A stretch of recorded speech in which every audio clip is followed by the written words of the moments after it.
In Module 8, participants will be able to develop plans to fight or contain fires at tank farms and bulk storage facilities. Module 8, Storage and Pre-Planning Considerations. Our goal is that you're able to list the major concerns associating with fighting fires at tank farm and bulk storage facilities, to be able to describe the components of pre-planning, and to develop methods to mitigate each of the concerns associating with fighting fires at tank farms and bulk storage facilities.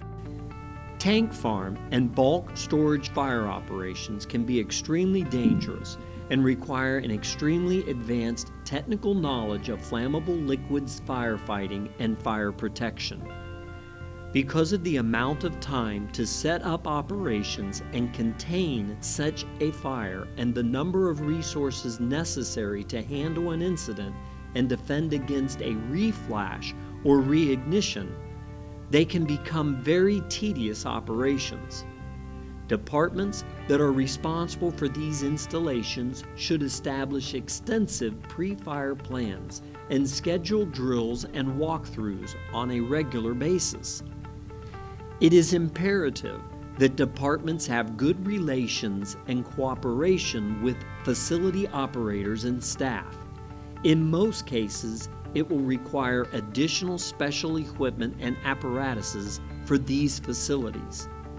In many cases, a major fire incident at one of these facilities will be beyond the capabilities of the department.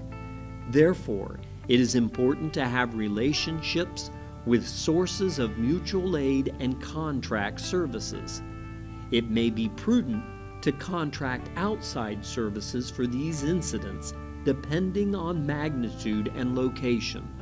The best single avenue of defense for these installations is prevention. The following are some considerations for fire incidents at major facilities. Pre-fire plans with predetermined flow rates should be established and reviewed regularly. Mutual aid and second-in companies should also be included in planning and drills. We also recommend that your pre-plan includes neighbors and how any incident could impact them. Fire foam flow rates should be established before the incident occurs and reviewed regularly. Storage tanks containing ethanol-blended fuels should be identified and known by the fire department personnel well in advance of any incident. If tanks are provided with pre-piped foam systems, connections, locations, and required pressures and flows should be identified.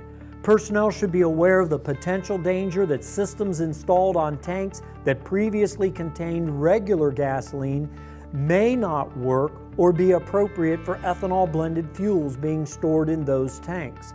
Greater flow capacities may be required, and subsurface systems do not work with ethanol components.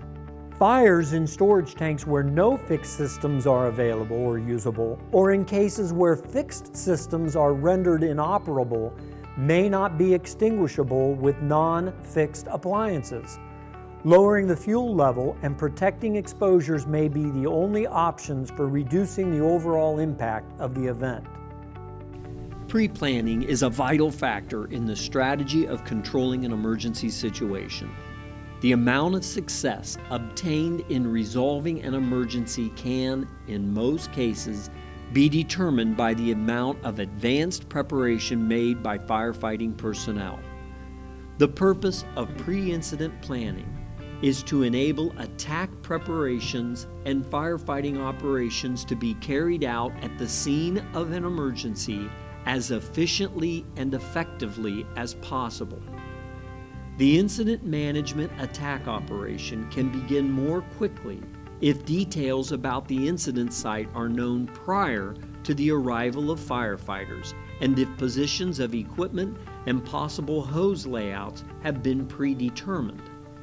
When effective pre-incident plans have been made, less time needs to be spent on making decisions concerning the incident site during and after the size-up process. In the event of a major incident involving a fuel storage facility, you will be better positioned to respond if you have done your homework in advance. You should have an incident plan in place and be in the habit of maintaining good relationships with the agencies that can offer support in the time of crisis. Drills and walkthroughs are essential parts of planning for major incidents and should be conducted on a regular basis. A final note, sometimes all you can safely do is contain the incident and let the fire run its course. Knowing when to let this happen is an important component of safety. Knowing the limitations of your resources and personnel, protecting the safety and well-being of your community all play a role in your emergency response decisions. In this course, we've looked at ethanol and ethanol blended fuels. We've given you the chemical and physical properties of ethanol and ethanol blended fuels and helped you to compare them to hydrocarbons.